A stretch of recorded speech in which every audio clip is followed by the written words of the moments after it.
Hello and welcome to Not Now News Stream, your trusted source for breaking news and in-depth analysis. We bring you the stories shaping our world delivered straight to you. Stay informed and engaged. Don't forget to like, share and subscribe for the latest updates. These are today's headlines. Eritrea backs Egyptian candidate for UNESCO Director General position. Chad ruling party wins parliamentary majority. France hands over Abeche base ahead of troop withdrawal.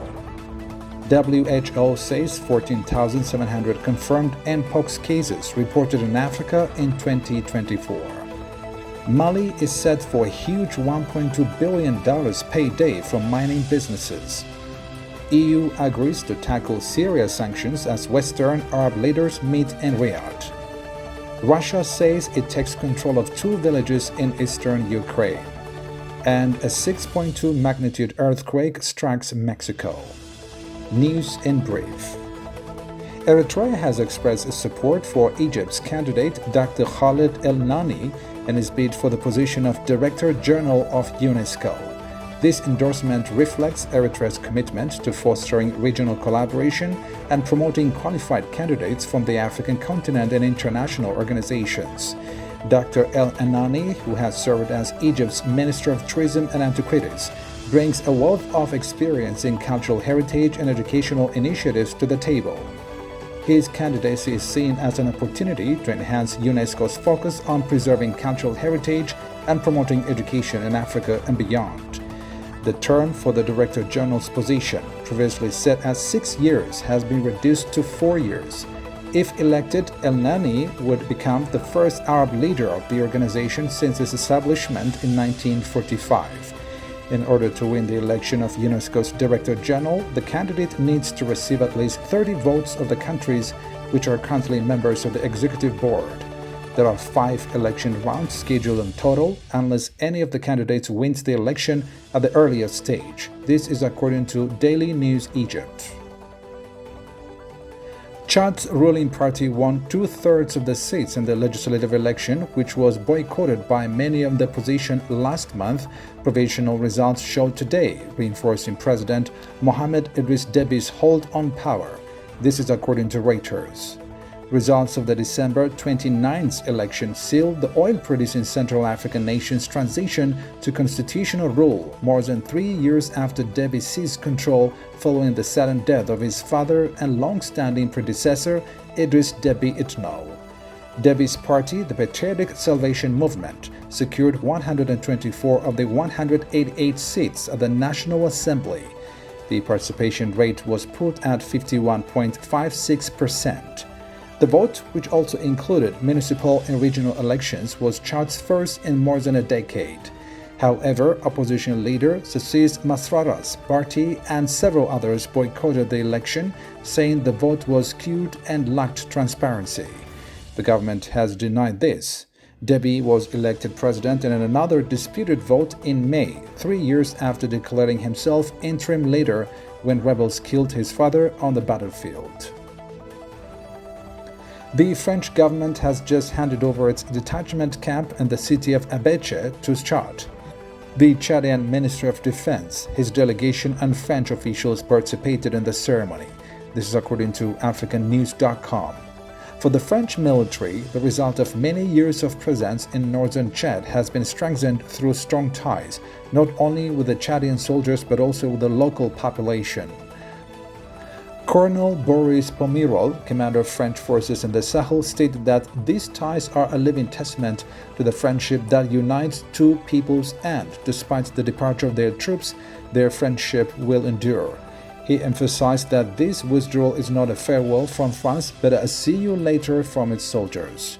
The Minister of Defense, Isaka Maroua, who congratulated the decision, reminded everyone that the deadline for the departure of French troops remains January 31st, 2025.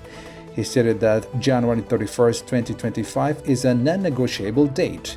Abache, a city in northern Chad, has been known for years for its hostility to the presence of the French base. Demonstrations calling for the departure of the base have always occurred in the city, even though they were violently suppressed by the Chadian regime in the past. About 14,700 confirmed mpox cases, including 66 deaths, were reported in 20 African countries from January 2024 to January 5, 2025. This is according to the World Health Organization. The confirmed cases represent only a subset of suspected cases. It previously said that a significant number of suspected mpox cases remain untested and thus never get confirmed in countries like the Democratic Republic of the Congo due to limited diagnostic capacity. The ongoing outbreak is being driven by multiple clades of the virus, including the clade IB variant, which is predominantly spreading in the Democratic Republic of Congo and neighboring countries. Imported travel-related cases caused by the clade IB variant and secondary transmission from these cases have also been detected outside Africa. The WHO reported that these imported cases were primarily among adults who traveled during their incubation periods or with early symptoms, with diagnosis made upon their arrival in other countries. The new variant, first detected in South Kivu, an eastern province of the DRC, is estimated to have emerged around mid-September 2023, according to a previous WHO report. Mali's Finance Minister Aloussouni Sanau announced in a statement to its parliament that Mali got 500 billion CFA funds in December following agreements with mining corporations. This is according to Business Insider. The entire sum will be paid by March 31st, the minister assured Mali's National Transition Council, the legislative body, according to a meeting minutes carried on state broadcaster ORTM last Friday, as seen on Bloomberg. Since Mali became more strict with mining businesses within its borders, the country's mining industry has undergone an extensive restructuring. The military government decided to go through its direction after it discovered a deficit of 300 billion CFA funds to 600 billion CFA funds in state revenue.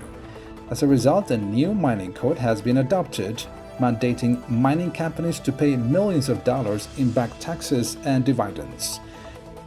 Australia's Resolute Mining Ltd last year agreed to pay about $160 million to resolve a tax dispute after the government detained the gold producer's chief executive in November. Top Western and Middle Eastern diplomats and ministers met to discuss sanctions relief for Syria after al-Assad's removal. European foreign ministers have agreed to meet at the end of January to discuss lifting sanctions on Syria as foreign ministers and top diplomats from Western countries and the Middle East convened in Saudi Arabia in the first such regional meeting since the fall of President Bashar al-Assad last month. Kaja Kallas, the European Union's foreign policy chief, said today that the foreign ministers would convene in Brussels on January 27 to probe how the 27-member bloc might approach the issue. In Riyadh, she told reporters that the EU wants to see an inclusive government in Syria which shows no signs of radicalization and also respects the rights of women and other groups. The bloc can quickly reverse any openings on the issue of sanctions, she stressed. After today's talks concluded in Riyadh, Saudi Arabia's foreign minister called for the lifting of sanctions on Syria. Over the past 24 hours, Russian forces have carried out strikes on Ukrainian military airfields, personnel and vehicles in 139 locations using its air force, drones, missiles and artillery. Russian troops have taken control of the villages of Yantaran in the Donetsk region and Kalyonov in the Kharkiv region of Ukraine. This is according to Reuters, referring to the Russian Defense Ministry. Ukrainian air defenses downed 60 out of 94 drones launched by Russia overnight, the Air Force said today. It said that 34 drones were lost in reference to Ukrainians' use of electronic warfare to redirect Russian drones. A magnitude 6.2 earthquake rattled the region of southwest Mexico today, the U.S. Geological Survey said, but there were no immediate reports of casualties or damage. The tremor was centered 8 kilometers from Calcoman de Vanquez Parales, a municipality of around 20,000 people, which is about 600 kilometers west of the capital, Mexico City. The quake struck at a depth of 86.2 kilometers. Mexican President Claudia Sheinbaum said on social media platform X that the National Emergency Services had reported that there were no new developments and are initiating review protocols in Colcoloman. Mexico lies on 5 tectonic plates that make it one of the world's most earthquake-vulnerable countries, particularly on the Pacific coast. In 1985, an 8.1 magnitude quake centered on the Pacific coast ravaged much of the central and southern Mexico, killing thousands and causing severe damage in Mexico City. A 7.1 magnitude quake on September 19, 2017 killed 369 people, most of them in the capital. Well, that's all the news for today. Thank you for watching Natuna News Stream. Don't forget to like, share, and subscribe for more updates. See you next time.